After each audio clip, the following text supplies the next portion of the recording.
Hey friends, welcome back to another episode of Cold Blooded Serial.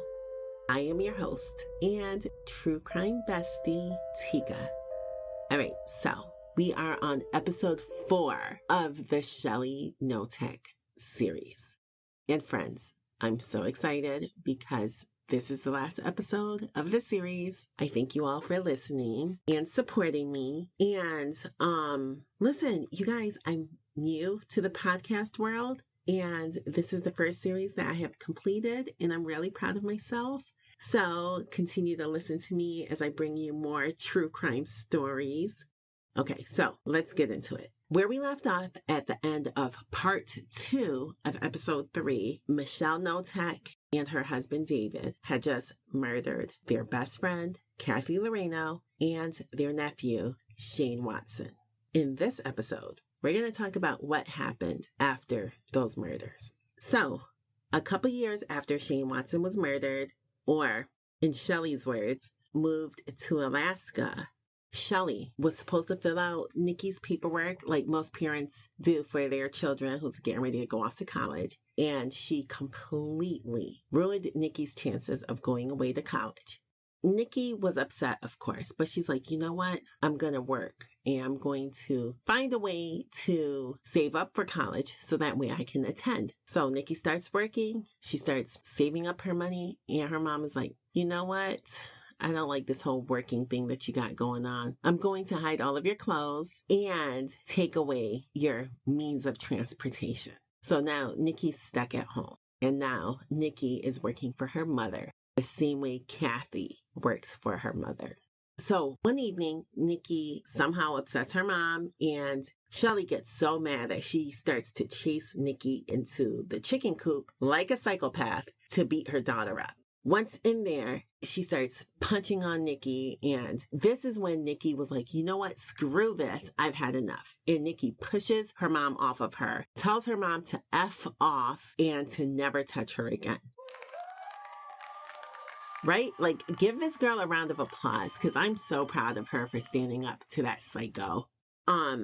Well, this upsets Shelly. And because Nikki stood up to her mom's like, just for that, you're going to Canada to live with Dave's sister. Nikki doesn't know Dave's sister. The same way that Shelly kept Kathy from her friends and family is the same way she kept Dave from his friends and family. So it's like everyone's world needed to revolve around Shelly. So Dave calls up his sister and he's like, hey, we're having trouble with this one. Can you take her in? The sister's like, oh, yeah, sure. Nikki goes up there as punishment. Come to find out, Nikki loved it. It was like a breath of fresh air. And the aunt is like, you're such a good young lady. Like, what type of troubles are you causing at your parents' home that they kicked you out?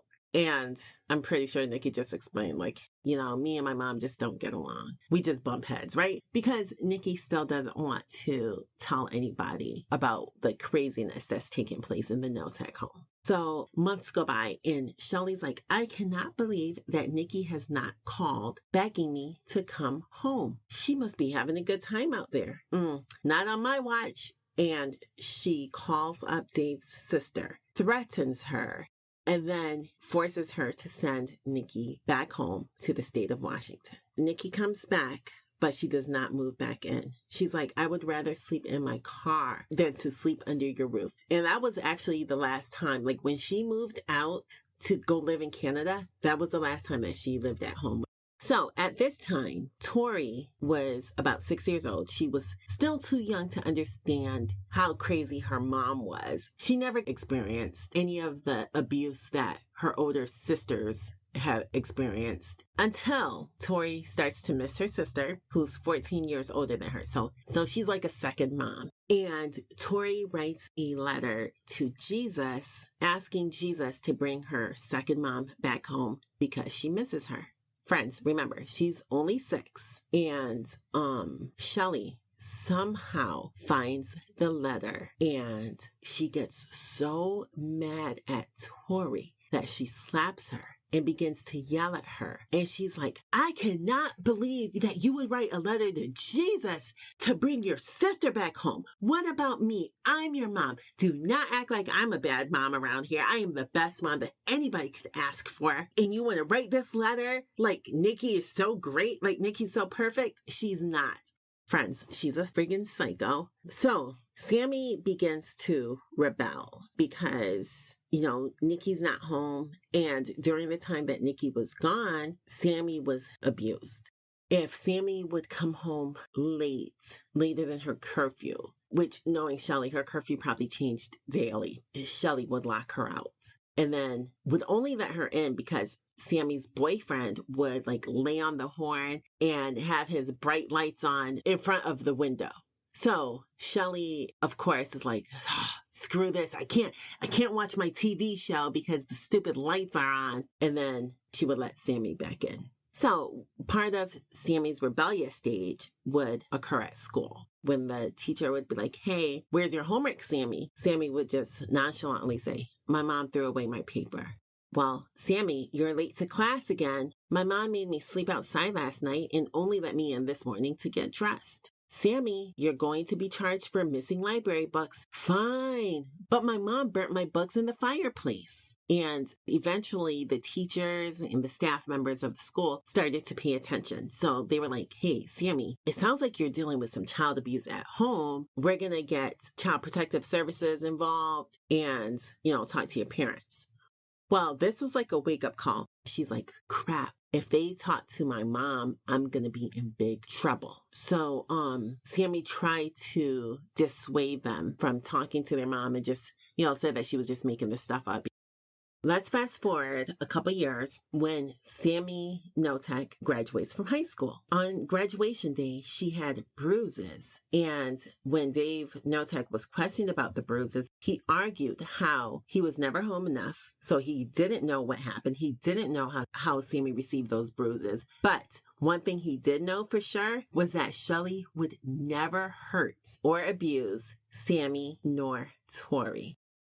Dave, how can you be sure if you're never home? You saw what happened with Kathy. You saw what happened with Shane.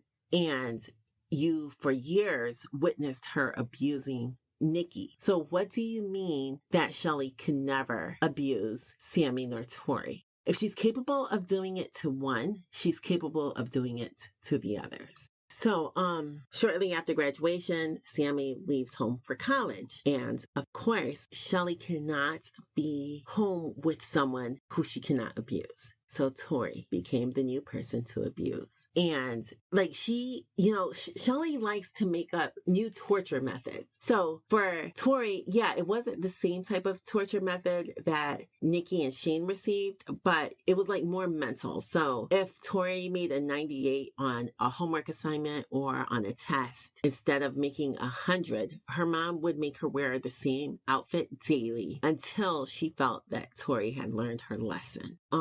And compared to what the other siblings went through, that's mild. But she did make Tori walk around the house naked in front of her and then would laugh at Tori for having hair in private areas. And Tori felt weird about it. And she would tell her mom, she's like, Mom, this is weird. And Shelly's like, Tori, it's only weird because you're making it weird. All moms do this with their daughters. It's normal. But Tori knew in her heart that it wasn't normal. One, because of the feeling. And two, because none of her friends has ever mentioned anything like, hey, did you guys get undressed in front of your mom this weekend?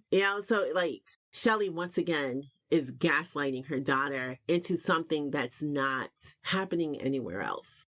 Okay, so while Sammy was in college, Shelly was like, you know what? How can I make my daughter's life hell while she's away from home? Oh, you know what? Every night at 11 p.m., I will call her just to make sure that she's in her dorm room. So every single night while Sammy was in college at 11 p.m. exactly, her mom called to make sure Sammy wasn't out having fun or at her boyfriend's. And Sammy's roommates are like, dude, what's wrong with your mom? So if that wasn't enough, at 3 a.m., she would call up Sammy's boyfriend and be like, hey, is Sammy over there? And of course, he would always say no, even if Sammy was right there next to him. And this went on her whole entire college years. Like, friends, what would you do if your mom or parent was calling you every night between 11 and 3 a.m.? Like, that's insane.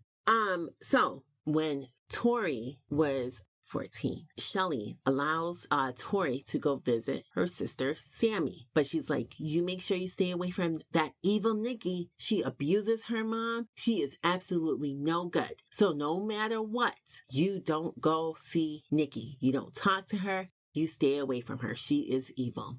So Sammy and Tori, they hang out and Sammy's like, hey, I know mom doesn't want you to see Nikki, but we're going to go visit her. She's not the person that mom says that she is. So at this point, Tori is 14, Nikki is 28, and Sammy is about 24. Tori was so nervous. But as soon as she met Nikki, she knew that her mom lied. She said that meeting Nikki was like a breath of fresh air. Before the trip was over, the two sisters go back to Sammy's apartment and they're sitting in Sammy's laundry room. And out of the blue, Sammy's like, funny story. I remember when mom used to wake me up in the middle of the night and dump out all my drawers. She wanted me to make sure everything was matched. And if I had a sock that wasn't, look out. I had to look for it all night, like until 3 a.m. Tori froze and whispered, Mom does that to me. Sammy felt her heart drop. She's like, no, not Tori. Sammy gulped, placing a hand on her sister's hand, and gently asked, does she let you go to sleep? No. Does she make you do things naked? Yeah. Does she lock you out all night? Yeah. On the front porch? Right. Sammy cried and asked why Tori never told her. And Tori's answer was the same as why her sisters never told her. I thought I was the only one she did this to. You guys, like that, oh my God. When I read that, I was so heartbroken because it's like Shelly manipulated all of them so much that none of them ever talked about each other's abuse. Everyone thought it was just them being abused. So Sammy delves deeper. She's like, hey, Tori, did Ron ever try to run away? Tori nods. Yeah, lots of times. But Mom and me always found him and brought him back. Kathy did too, Sammy said. Tori asks, did Mom make Kathy do weird stuff like chores? And Sammy said, yeah, she had to do all the dishes naked. So, friends, who is Ron? Is probably the question that you're asking right now. Well, after Nikki and Sammy moved out, Shelly met Ron at one of the nursing homes she worked for. He was like a grandpa to Tori and like a cool gay uncle to Shelly. And of course, another victim. Ron Woodworth moved into the Knotek household in 2001 at the age of 56. After facing difficulties in his personal life, including financial problems and struggles with alcohol dependency, Shelly, of course, portrayed herself as a caring friend. But friends, what have we learned about Shelly Knotek? That's right, nothing good ever lasts around Shelly Knotek. She has proven this time and time again. So, once Ron was under Shelly's roof, she began abusing and torturing him, beating him regularly, sometimes using household objects, or forcing him to harm himself, and then making him do like things to embarrass himself, such as naked jumping jacks or naked running in place until he was exhausted. All of these exercises she made him do outside, barefoot, no matter what the weather conditions were, and then often striking him for failing to comply quickly enough. Shelly, of course, controlled every aspect of Ron's life, just like Kathy. She denied him basic necessities such as food, water, and medical care. She often starved him and also told him that taking a shower was a privilege, and in her sick and twisted mind, he didn't deserve it.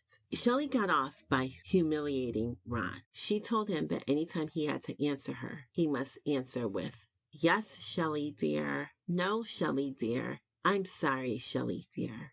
She constantly bashed him for being gay. And not only did she withhold the showers, she also withheld any use of the bathroom. So at nighttime, he would often pee in a jar. But if he was asleep, because remember, guys, Shelly made herself nocturnal. So she would sleep during the day so she could torture people at night. So if he's sleeping at nighttime and she comes into whatever room he was in, she would see this jar of pee and she would flip out. Like, oh my God, Ron, you're so gross. You have a jar of pee in my house when there's a bathroom right there. Mind you, Ron couldn't use the bathroom.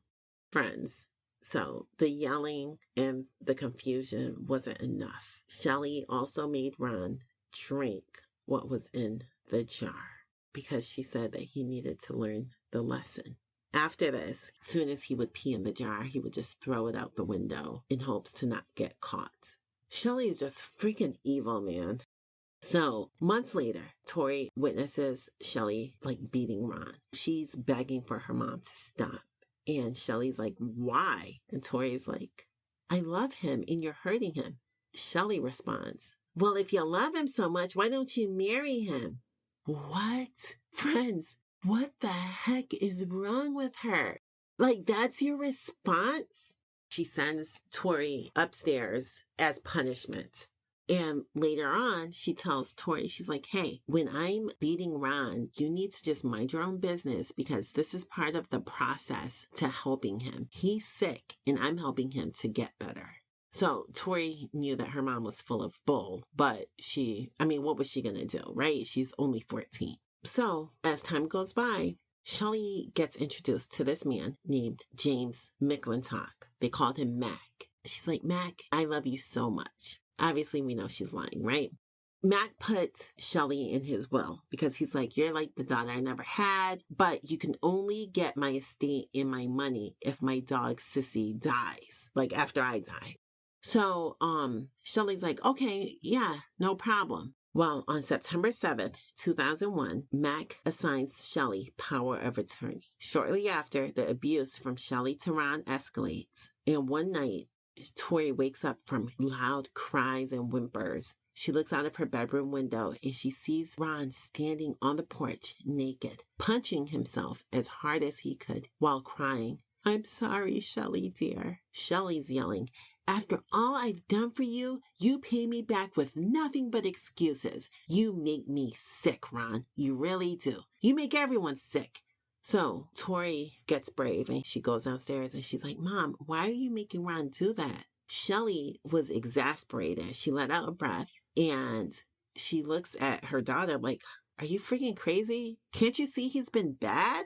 He deserves it. And Tori, she doesn't respond. She's just thinking like, Mom, all of your demands are impossible to meet. For example, she would yell to Ron, I don't want you to use the bathroom in the house. And then she would see Ron taking a number 2 outside. She'd be like, why are you shitting outside? Shelly, make up your own freaking mind. Do you want him to use the bathroom inside or outside? Like, no one knows. So one time, Ron was outside weed whacking. The machine was faulty, so it kept cutting off. And every time he would start it back up, Shelly became more and more upset. Tori said that she could feel the energy shift, and it was scary. To protect Ron from being abused more, Tori went outside to the yard to show Ron how to keep the gas-powered garden tool running and to stop her mother from doing whatever it was that she had planned to do. Tori nearly gasped when she reached him. She said that Ron was hunched over with the weed whacker, struggling to make it run. He was naked, only in his underwear. His bald head and his back was badly sunburned. But that wasn't the worst of it. She said his feet were bloody and the skin of his hands were shredded. And tearfully, she whispered, Uncle Ron, I'm so sorry. Let's fast forward to February 9th, 2002, which is 5 months after Mac had made her power of attorney. Shelly announces that Mac fell and wouldn't survive. So, how Mac died was actually a bit of a mystery because Shelly's stories changed multiple times. At first, she said that Ron made the call to 911, that Mac fell, but the investigator confirmed that Mac died as a result of acute subdural hematoma caused by a blunt impact to the head. It was possible that the impact had been caused by a fall, but it could have also been caused by someone hitting him in the head. Ultimately, nothing further was investigated. Now, Shelly's using this as another way to abuse Ron, saying, "Don't disappoint me, Ron. Don't you ever. I don't want to tell, but you need to know that you disgust me. You're a murderer." Ron didn't murder Mac. Tori said on another occasion she heard her mom yelling for Ron to be a man and jump. Once again, Tori looks out her window. Ron's only wearing underwear, and he's on top of, not the top roof, but like, you know how like some homes have like that first level roof, like that's like right above the porch? That's where he is. And he's crying that he doesn't want to. He's like, "I don't want to, Shelly dear. I don't want to." She's like, "Just get it over with. I don't have all night." And off he'd go, jumping off the roof with a thud in the gravel with his bare feet. And Shelly is like, "Get up, do it again. You're a piece of shit and you need to be punished." She made him continue to jump down, even after he broke his leg. Like, she is so evil. It wasn't until his feet had been cut on broken glass that she stopped him from doing this, because she's like, "Oh, you're bleeding. I need to attend your wounds." Friends, this part is so sick. She took a pan of hot water off of the stove, the steam rising, and she carried it to the pole building. Tori heard Ron scream and yell as Shelly and Dave made him plunge his bruised and bloodied feet into a combination of this steaming hot water that was mixed with bleach. So Tori says, "I remember the smell of it, like the worst smell ever of my life. It was like the smell of bleach and decomposing flesh. He smelled like that for a month up until the very end." Even as his health completely declined, Shelly continued to make Ron walk around barefoot doing yard work or calisthenics outside. Tori remembers seeing Ron jump so hard that the soles of his feet split open. And then, of course, she would get the bleach bottle and pour the bleach into his wounds. And when he would cry, she would tell him to shut up. And he would just say, "Yes, Shelly dear." Friends, there is such a special place in hell for Shelly Knotek. Years later, when Dave Knotek was told that bleach actually damages human skin, he seemed genuinely surprised. He said, Shelly used bleach by the gallon on Kathy, Ron, and even the girls. In fact, we never made a trip to the grocery store without replenishing the household's bleach supply." Yeah. Despite everything that Dave witnessed, he still couldn't comprehend that his wife would do anything that would hurt anyone on purpose. He tells the officers, Shelly probably didn't know that bleach was bad either. Friends, I found a picture of him, a recent picture, and his eyes are so sad and also so kind.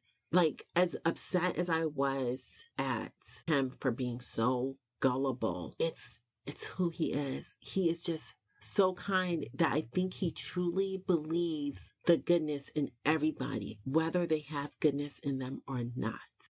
Let's fast forward to the summer of 2003. Tori woke up and Ron was missing. She tells Tori that she brought him to Mac's house, but Tori in her heart knew that that's not where Ron was. So Tori is still 14. She's not yet 15.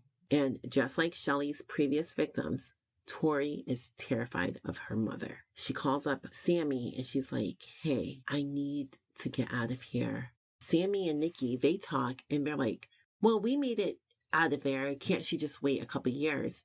And Tori's like, "No, help me. I can't stay here any longer. She's going to kill me next." On August 7th, 2003, the sheriff knocks on the front door of the Knotek home. The sheriff and the caseworker tell Shelly that they're taking Tori because there's been a report of child abuse in the home. Shelly starts freaking out. She's like, no, not my baby. I am the best mother ever. She knows, and everybody knows that I have never abused any of my children. Shelly calls up Dave crying. He comes home and he's like, I cannot believe that they would take Tori from our home. He goes to the police station under the assumption that they're only going to talk to him about Tori. As soon as they question him about Kathy and Ron, Dave breaks down. He starts singing like a bird. He tells the officers where Ron had been buried and where Kathy's remains had been scattered after he burnt her body in the fire pit. Deputies pick Shelly up at Mac's house. She's confused. She couldn't understand why anyone would ever think that she did anything wrong. She was all about helping people, right? The day that she was arrested is such an ironic date. She was arrested on August 8th, 2003, which was Kathy Loreno's 45th birthday. And friends, had I recorded this sooner, it would have been perfect. The day of this recording is August 17th. So I'm close. I just missed it by like a week. So the day after the Knoteks were arrested, which was August 9th, 2003, Laura, who was Shelly's stepmom, but is the grandmother to all of her children, tells Sammy and Nikki that Dave confessed to killing Shane. They knew in their hearts that Shane was dead, but they wanted to believe that he was really in Alaska, alive and well for all these years. In the last episode, I didn't really tell you how Shane was killed, but this is what Dave told the police. Shelly told Dave that she needed the murder of Shane Watson to look like an accident and suggested that he take Shane up into the woods to cut wood and have a tree fall on him. Dave tells her that it would be pretty hard to do that. Wrong response. Shelly flew into a rage. You need to be a fucking man. Grow a pair. Jesus, what kind of a man are you? Do you realize what's at stake here? Our girls? Do you want him to tell and ruin our lives for what he did to Kathy? Once again, she's not taking any blame for what happened to Kathy. She's putting this all on Shane. She is the queen of gaslighting. So, she continues, you know that Shane killed our Kathy. We both know it. He deserves to die for what he did, Dave. Be a man. And Dave promised that he would get it done. He told Shelly he was taking his time and thinking it through, hoping that she would forget about it. She didn't. In February 1995, 6 months after Kathy died, a noise woke Nikki up from her sleep. She looked around her room and listened carefully. The house was silent, and she went back to sleep, wondering if the noise had been a dream. It wasn't. At the time, Dave had grabbed his .22. He went into the pole building to find Shane and fired the rifle into the back of his nephew's head. He goes back into the house and he tells his wife, it's done. She's like, what's done? And he's like, I killed Shane. She's like, oh, you did what? Why would you kill my nephew? Friends, once again, gaslighting. So he's like, you told me to. She's like, I did not. He's like, well, you implied it. She's like, that's how you took it. But she's like, I never once told you to kill my nephew. That night, Dave cremated Shane's body the same way he had Kathy's. And on August 9th, 2003, Shelly and Dave were held on multi-million-dollar bonds and faced all kinds of charges, from murder to concealing a death. In February 2004, 6 months after his arrest, Dave Knotek pleaded down his first-degree murder charge for killing Shane Watson to second-degree murder and pleaded guilty to unlawful disposal of human remains and rendering criminal assistance. He was sentenced to a little under 15 years in prison. 10 months after her arrest, Shelly entered an Alford plea, which is a plea that allows the defendant to plead guilty yet assert innocence at the same time by avoiding going to a trial that would almost surely result in a conviction. And with the Alford plea, she wasn't required to tell the court what she did. But what she did do is tell the judge the following. In this jail, and in this courtroom, and in this community, and everywhere else, I'm known as some kind of horrible monster. I'm not. I've made such horrible mistakes, though. Kathy was my friend. She had value and she had purpose. She would have been there for me. I wasn't there for her. I was not there when Kathy died. Not there for her. I believe I am not guilty of murder, of deliberately causing her death. But a mother is the most responsible for her home environment. She was mistreated in my home, and now she's gone. I'll never get over it, and I don't deserve to. Friends, she's trying to gaslight the judge. Oh my God, she's so friggin' crazy. Shelly seemed surprised, though, that her words did not have the desired effect on the sentencing judge. Instead of sympathizing with her, he added more years to the tally. Finally, someone she couldn't manipulate or gaslight, right? Dave Knotek was 51 years old when he was sentenced to prison and was released in 2016. He has maintained a relationship with Sammy and Tori, but Nikki has not forgiven him and will not speak with him.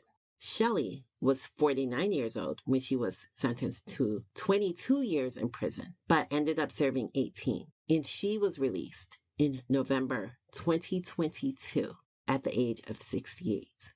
Her daughters fear that she'll abuse and kill again, and I do too, because she's conniving and she's a master manipulator.